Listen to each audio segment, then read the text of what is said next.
فبأي آلاء ربكما تكذبان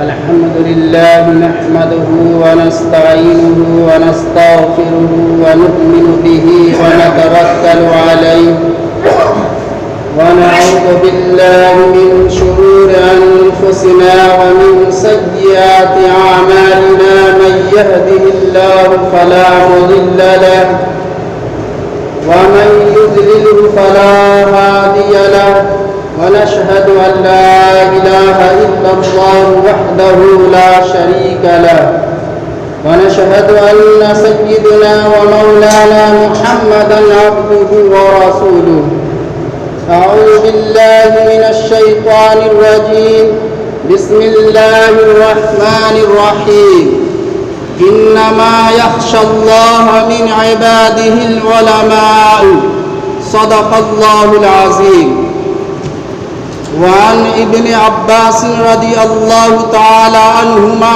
قال قال رسول الله صلى الله عليه وسلم فقيه واحد أشد على الشيطان من ألف عابد أو كما قال عليه الصلاة والسلام.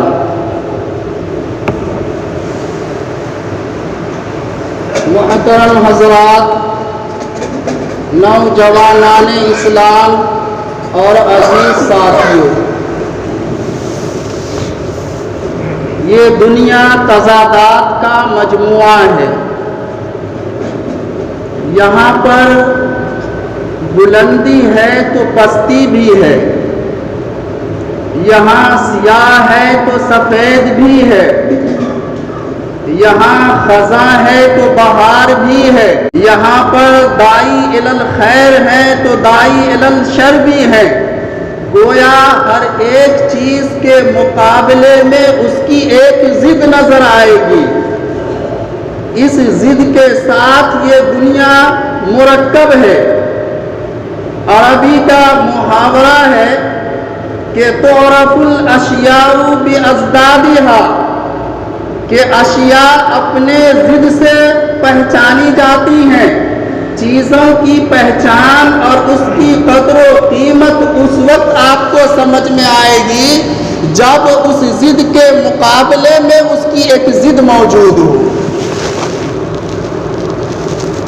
اگر بیماری نہ ہوتی تو صحت کی قیمت کون جانتا؟ اگر غریبی نہ ہوتی تو امیری کی قدر و منزلت کون جانتا؟ اگر موت نہ ہوتی تو زندگی کی حفاظت کون کرتا؟ معلوم ہوتا ہے کہ ہر ایک ضد کے مقابلے میں جب ایک ضد ہوتی ہے تو اس کی قیمت ہمیں سمجھ میں آتی ہے، اس کی قدر و منزلت ہمیں سمجھ میں آتی ہے۔ اور اس کی حکمت اور فلسفہ یہ ہے کہ اللہ تبارک و تعالی نے اس کائنات کی بزم کو اپنی عبادت کے لیے سجایا ہے۔ اس کائنات کی بزم کو اپنی عبادت کے لیے سجایا ہے۔ اب اس دنیا کے اندر کسی چیز کی ضرورت اور کسی چیز کا وجود اتنا ضروری نہیں ہے جتنا ضروری علماء حق کا ہے۔ اس دنیا کو اللہ نے عبادت کے لیے بسایا ہے، اور وما خلقت الجن والانس الا لیعبدون کے ذریعے سے منشأ تخلیق کو بتلایا گیا، مقصد تخلیق انسانی کو بتلایا گیا کہ اللہ نے اس کائنات کو اس لیے سجایا ہے، اس کائنات کو اس لیے بسایا ہے۔ اس کائنات کے اندر اللہ نے آسمان و زمین کو، پہاڑ کو، دریا کو، سمندر کو، چاند سورج اور ستارے کو اس لیے وجود بخشا ہے تاکہ اس دنیا کے اندر اللہ کی عبادت کی جائے۔ میرے محترم بزرگوں اور دوستوں، اب میں آپ یہ دعویٰ کر کے کہتا ہوں کہ اس دنیا اور آخرت کی کامیابی کے لیے، اس دنیا اور آخرت کی کامیابی کے لیے اور اس دنیا کی بقا کے لیے علماء حق کا وجود جتنا ضروری ہے، کسی اور چیز کا وجود اتنا ضروری نہیں ہے۔ آپ کہیں گے یہ تو بہت بڑا دعویٰ ہو گیا۔ آپ اس دعوے کو دلیل سے سمجھیے۔ جب میں نے تمہید کے طور پر یہ کہا کہ اس دنیا کی بزم کو اس لیے سجایا گیا ہے کہ اللہ کی عبادت کی جائے، تو سب سے پہلے نمبر پر یہ بات آتی ہے، عبادت بغیر علم کے نہیں ہو سکتی۔ دنیا قائم رہ سکتی ہے اللہ کی عبادت سے، اور عبادت علم سے ہو سکتی ہے، اور علم بغیر علماء کے حاصل نہیں ہو سکتا ہے۔ تو معلوم یہ ہوا کہ عبادت بغیر علم کے نہیں ہو سکتی، اور علم بغیر علماء کے حاصل نہیں ہو سکتا، تو علماء کے بغیر یہ دنیا قائم نہیں رہ سکتی۔ یہی منطق اور فلسفہ کی زبان ہے کہ علماء کا وجود اتنا ضروری ہے جتنا ضروری دنیا کی کسی اور چیز کی نہیں ہے۔ میرے محترم، یہ دنیا عالمی اسباب ہے، ہر چیز کا کوئی سبب ہے، ہر معلوم کی کوئی علت ہے، اور ہر اثر کا کوئی مؤثر ہے۔ جب یہ عالم اسباب ہے تو پتہ چلا کہ اگر علماء نہ ہوتا تو کیا ہوتا؟ علماء کے بغیر بھی بہت ساری چیزیں نہیں ہوتی۔ جیسے کہ اگر علماء نہ ہوتے تو انبیاء کرام کے ورثہ الخلفاء نہ ہوتے، اگر علماء نہ ہوتے تو اولیاء اور اتقیاء نہ ہوتے، اگر علماء نہ ہوتے تو قرآن و حدیث کے تراجم و تفاسیریں نہ ہوتی، اگر علماء نہ ہوتے تو پھر دنیا کے اندر گمراہی اور ضلالت سے نکال کر کے دلوں کے اندر ایمان و یقین کی باتیں ڈالنے والے بھی نہ ہوتے۔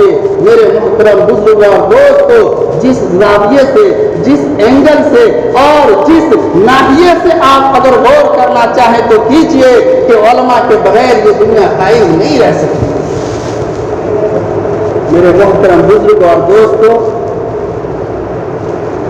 دنیا کے اندر بہت سارے ایسے لوگ بھی ہیں جو علماء سے نفرت کرتے ہیں۔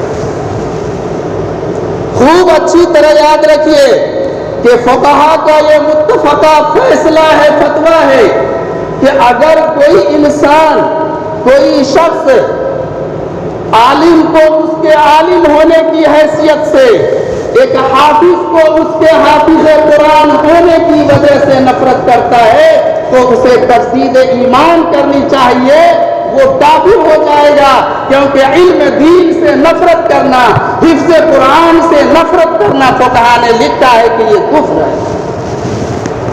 آپ سوچ سکتے ہیں کہ کتنا اہم مسئلہ ہے کہ اگر علماء حق سے نفرت کی جائے، اگر علماء حق کو نفرت کی نگاہ سے دیکھی جائے تو میرے محترم ایمان خطرے میں پڑ سکتا ہے، تجدید ایمان کی ضرورت پیش آ سکتی ہے۔ ہاں، یہاں پر یہ بات کہی جا سکتی ہے کہ اگر کسی انسان کو کسی عالم کے اس کی حرکتوں کی وجہ سے نفرت ہے، اگر کسی شخص کو کسی عالم دین کے اس کے عمل کی وجہ سے نفرت ہے، اس کے برے عمل اور برے حرکتوں کی وجہ سے نفرت ہے، پھر بھی اس شخص کے لیے ضروری ہے کہ جو دوسرے علماء حق ہیں ان سے اپنی عقیدت و محبت کا رشتہ برقرار رکھے، دوسرے علماء کرام سے متنفر ہونا اور اس سے نفرت کرنا پھر ایمان کا خطرہ ہو سکتا ہے اور ایمان جانے کا اندیشہ پیدا ہو سکتا ہے۔ آپ ان سے نفرت کیجئے، یہ تو دنیا کا دستور ہے، اور ہماری یہ عقل کہتی ہے کہ اگر کسی ایک ڈاکٹر کی نادانی کی وجہ سے پیشنٹ مر جاتا ہے یا کوئی نقصان پہنچ جاتا ہے تو کیا ہم سارے ماہر، حاذق اور تجربہ کار ڈاکٹروں کو بیوقوف کہتے ہیں یا اس سے ہم نفرت کرنے لگتے ہیں؟ نہیں نفرت کرتے ہیں، بلکہ ہم اس سے علاج کراتے ہیں۔ میرے محترم بزرگوں اور دوستو، یہی بات ہے کہ علماء حق سے آپ کی محبت اور عقیدت اتنی زبردست ہونی چاہیے کہ اگر کسی ایک عالم کے اندر کوئی غلط عمل آ جائے تو اس کی وجہ سے علماء کی عقیدت و محبت میں اثر نہیں پڑنا چاہیے. آپ کے دل کے اندر کسی قسم کے خطرات اور خدشات اور تنفر کا شائبہ پیدا نہیں ہونا چاہیے، بلکہ آپ کو جو کا تو محبت برقرار رکھنی چاہیے. اللہ کے نبی صلی اللہ علیہ وسلم نے حدیث قدسی کے اندر ایک موقع سے ارشاد فرمایا کہ من عاد لی ولیا فقد آذنتہ للحرب، کہ جو میرے ولی سے دشمنی رکھے گا، بغض رکھے گا، عداوت رکھے گا، نفرت کرے گا، تو اس سے میرا اعلان جنگ ہے. یہ اللہ فرماتے ہیں، حدیث قدسی میں ہے کہ ایک عالم دین سے، اللہ کے محبوب بندہ سے اگر وہ نفرت کرتا ہے تو اللہ سے لڑائی کے لیے گویا وہ مقابلہ کرتا ہے، اور اللہ سے مقابلہ کرنے والا کبھی بھی وہ کامیاب نہیں ہو سکتا ہے، بلکہ وہ دنیا اور آخرت دونوں اپنی برباد کر سکتا ہے. حضرت عمر فاروق رضی اللہ تعالی عنہ مسجد نبوی تشریف لاتے ہیں تو دیکھا کہ روضہ اطہر کے پاس بیٹھ کر حضرت معاذ بن جبل رو رہے ہیں، زار و قطار رو رہے ہیں. حضرت عمر فاروق رضی اللہ تعالی عنہ نزدیک گئے اور جانے کے بعد فرمایا کہ معاذ کیوں رو رہے ہو؟ حضرت معاذ بن جبل نے فرمایا کہ اس پاک قبر والے صلی اللہ علیہ وسلم نے ایک ایسی بات بیان فرمائی تھی اور میں نے ان سے سنی تھی کہ مجھے اندیشہ ہے کہ اگر میں اس بات میں مبتلا ہو گیا تو کہیں وہی نتیجہ میرا نہ ہو جو نبی پاک صلی اللہ علیہ وسلم نے فرمایا تھا. کہا وہ کیا بات تھی؟ آپ نے یعنی معاذ بن جبل نے وہی حدیث پڑھ کے سنائی کہ اللہ کے نبی نے فرمایا تھا کہ اگر کوئی میرے ولی سے یعنی کوئی عالم دین سے بغض رکھے گا تو اللہ تعالیٰ سے گویا وہ لڑائی کے لیے مقابلہ کرتا ہے اور وہ دنیا اور آخرت میں کبھی کامیاب نہیں ہو سکتا ہے. رو رہے تھے کہ کہیں میں اس میں مبتلا نہ ہو جاؤں. صحابہ ہیں، ان کا معیار کیا ہے، ان کا مقام کیا ہے، وہ ڈر رہے ہیں. میرے محترم بزرگ اور دوستو، حضرت ابن عباس رضی اللہ تعالی عنہ، یہ عبداللہ ابن عباس وہی ہیں جنہوں نے خدمت کر کے علم تفسیر اور علم فقہ کا سند حاصل کر لیا، جن کو اللہ کے نبی صلی اللہ علیہ وسلم نے دعائیں دی تھی کہ فقہہ فی الدین وعلمہ التاویل، کہ اے اللہ ان کو فقہ کی سمجھ عطا فرمائیے، قرآن کی تفاسیروں کا مطالب ان کو کیا ہے واقعی حصہ میں عطا فرمائیے. وہ کیوں دعا دیے تھے؟ اس لیے کہ ایک موقع سے عبداللہ ابن عباس رضی اللہ تعالی عنہ نے آپ کو وضو کے لیے پانی دیا، یہ خدمت کر کے دعائیں دی. ان سے روایت ہے، فرماتے ہیں عبداللہ ابن عباس رضی اللہ تعالی عنہ کہ نبی پاک صلی اللہ علیہ وسلم نے ارشاد فرمایا تھا کہ جو شخص کسی عالم کو اذیت پہنچاتا ہے تو گویا وہ رسول پاک صلی اللہ علیہ وسلم کو اذیت پہنچاتا ہے، اور جو رسول پاک صلی اللہ علیہ وسلم کو اذیت پہنچاتا ہے وہ گویا اللہ کو اذیت پہنچاتا ہے. حضرت علی بن طالب رضی اللہ تعالی عنہ فرماتے ہیں اللہ کے نبی صلی اللہ علیہ وسلم نے ایک موقع سے ارشاد فرمایا کہ اگر میری امت علماء حق سے نفرت کرنے لگے گی تو اس کے اوپر 4 قسم کے عذاب مسلط کر دیا جائے گا. اس کے اوپر 4 قسم کے عذاب مسلط کر دیا جائے گا اگر میری امت علماء حق سے نفرت کرنے لگے گی. میرے محترم بزرگ اور دوستو، وہ 4 چیز حدیث کے اندر بیان کیا گیا. نمبر 1 قحط سالی ہو جائے گی. قحط سالی، کھانے پینے، بارش، پانی، یہ ساری چیزوں کی تنگستی ہو جائے گی، قلت ہو جائے گی، تو قحط سالی ہوگی. دوسرے نمبر پر فرمایا ارشا کی طرف سے مظالم ہونے لگیں گے. اور تیسرے نمبر پر فرمایا کہ حکام خیانت کرنے لگیں گے، جن کے پاس مال ہوگا اس مال کے اندر، اس امانت کے اندر خیانت کرنے لگیں گے۔ اور چوتھی چیز فرمایا کہ دشمنوں کی طرف سے پے ہم حملے ہوں گے، پے در پے حملے ہوں گے۔ آپ غور کیجئے، کیا یہ چاروں عذاب ہم پر مسلط نہیں ہے؟ آپ غور کیجئے تو معلوم ہوگا کہ یہ عذاب تو ہم جھیل رہے ہیں، لیکن کہاں گئے نبی پاک صلی اللہ علیہ وسلم کی امت؟ کہاں گئی؟ اور کہاں گئی یہ قوم کہ سوچنے پر مجبور ہو کہ اللہ کے نبی صلی اللہ علیہ وسلم کی پیشن گوئی کے مطابق ہم نے شاید کہ علماء حق کے ساتھ بغض رکھنا شروع کر دیا ہے، علماء حق کے ساتھ ہم نے نفرت شروع کر دیا ہے، اس لیے ہمارے اوپر یہ عذاب، کیا بادشاہ وقت کی طرف سے ہمارے اوپر مظالم نہیں ہو رہے ہیں؟ کیا حکام ہمارے ساتھ خیانت نہیں کر رہے ہیں؟ کیا دشمنوں کا حملہ ہم پر نہیں ہو رہا ہے؟ کیا ہر چیز کی تحت سالی نہیں ہو گئی ہے؟ میرے محترم، یہ ساری چیزیں پائی جا رہی ہے۔ ہوش کا ناخن لینے کی ضرورت ہے اور ہمیں اپنی آنکھوں کو کھولنے، اپنے بند دماغوں کو کھولنے کی ضرورت ہے اور سوچنے کی ضرورت ہے کہ ہم جو اپنے اوپر ان چار مصیبتوں کو اور ان چار عذاب کو ہم نے مسلط کر رکھا ہے، وہ یقیناً ہماری کمی اور کوتاہی کی وجہ سے ہے، نبی پاک صلی اللہ علیہ وسلم کے فرمان کے مطابق علماء سے نفرت کرنے کی وجہ سے۔ میرے محترم بزرگ اور دوستو، اگر ہم علماء سے عقیدت و محبت رکھتے ہیں تو اس عقیدت و محبت کا فائدہ بھی اتنا ہی زیادہ ہے، اتنا ہی زیادہ ہے۔ میں آپ کو ایک بہت مختصر واقعے سے بتاتا ہوں کہ حضرت مالک بن دینار رحمۃ اللہ علیہ، یہ ایک بزرگ گزرے ہیں۔ مالک بن دینار رحمۃ اللہ علیہ اپنے وقت کے بزرگ ہیں اور ان کا ایک دہریہ سے مناظرہ ہوتا ہے۔ دہریہ تو خدا کو نہیں مانتا ہے، ملحد ہے، اس سے مقابلہ ہوتا ہے، مناظرہ ہوتا ہے۔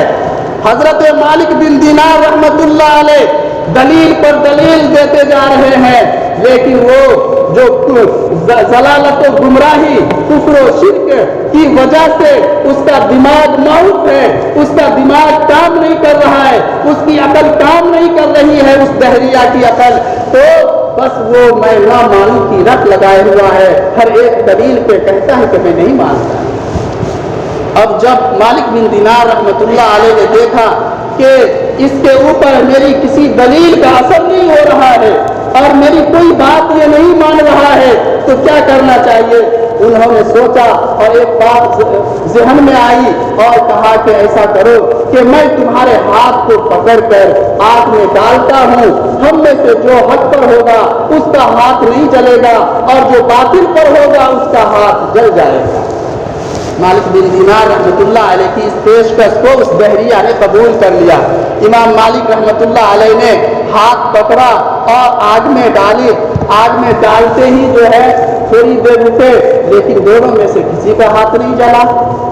جب باہر نکالے تو دیکھا کہ دونوں کا ہاتھ صحیح سالم ہے، تندرست ہے، کسی کے ہاتھ پر کسی قسم کی جو ہے آگ نے اپنا اثر نہیں دکھلایا۔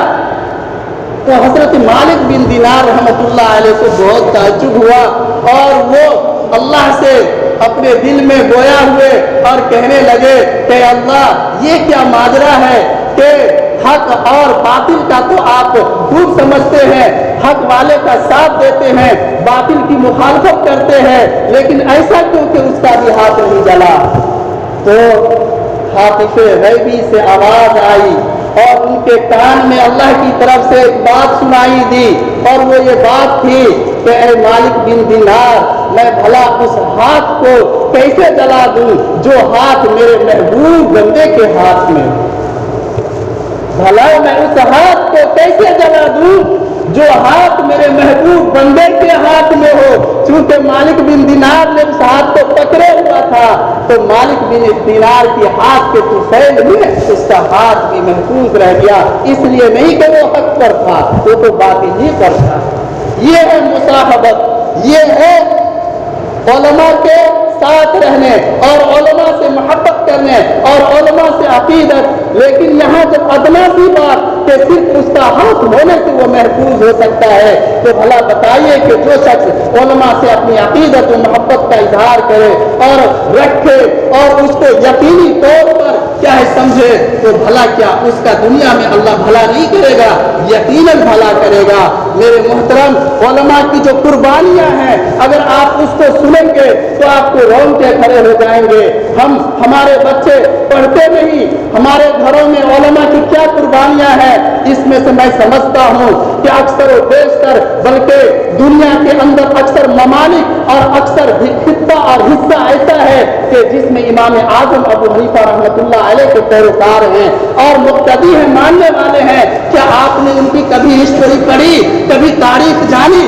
ان کا جنازہ کہاں سے نکلتا ہے، ان کے ساتھ کس طرح کے ظلم و تشدد برپا کیا گیا، ان کے ساتھ کس قسم کے کیا ہے رواداری اختیار کی گئی۔ میرے محترم بزرگوں اور دوستو، ابو جعفر منصور خلیفہ کا وقت تھا اور انہوں نے دارالخلافہ میں امام اعظم ابو حنیفہ رحمۃ اللہ علیہ کو قاضی القضات کے منصب پر یعنی چیف جسٹس کے منصب پر فائز کرنا چاہتا تھا۔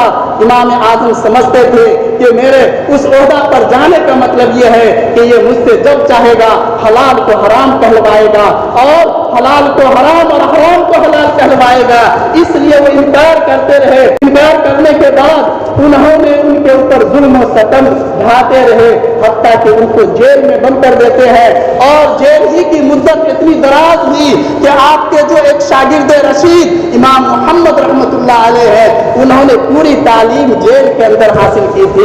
یاد رہے کہ امام ابو حنیفہ پر جب دیکھا کہ جیل میں بند کرنے سے کوئی اثر نہیں ہوا ہے اور ان کے پیروکار دنیا میں پھیلے ہوئے ہیں، ان کے معتقدین دنیا میں پھیلے ہوئے ہیں اور ان کی چاہت میں اور ان کی عقیدت و محبت میں اور ان کے اعتقاد میں لوگوں کا اور اضافہ ہوتا جا رہا ہے، تو آخرکار ابو جعفر منصور خلیفہ نے آپ کو زہر دیا اور زہر کی وجہ سے جیل خانے کے اندر آپ کی وفات ہوتی ہے اور جنازہ آپ کا جیل خانے سے اٹھتا ہے۔ اسی طرح سے مالک بن انس رضی اللہ تعالی عنہ، یہ بھی 4 ائمہ میں سے بڑے اماموں میں سے ایک ہیں۔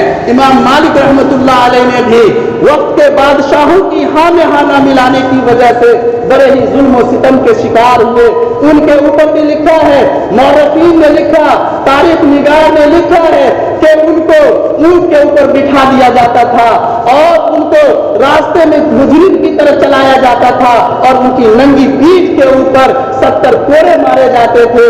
میرے محترم بزرگوں اور دوستو، لیکن اس حالت میں امام مالک بن انس رضی اللہ رحمۃ اللہ علیہ یہی فرماتے تھے کہ من یعرفنی فہو یعرفنی ومن لا یعرفنی فعارف انا مالک بن انس، کہ جو مجھے پہچانتا ہے وہ پہچانتا ہے، جو نہیں پہچانتا ہے وہ بھی پہچان لے کہ میں مالک بن انس ہوں، جو کل فتویٰ دیتا تھا آج بھی میں وہی فتویٰ دیتا ہوں۔ کسی حکمران وقت بادشاہ وقت کی وجہ سے میں اپنی فتویٰ کو نہیں بدل سکتا۔ حضرت احمد بن حنبل رحمۃ اللہ علیہ، مامون، معتصم اور واسق، ان 3 خلیفوں کا زمانہ ہے۔ ان کے اوپر خلق قرآن کا مسئلہ تھا، اس میں ابھی تفصیل نہیں ہے کہ میں خلق قرآن پر روشنی ڈالوں۔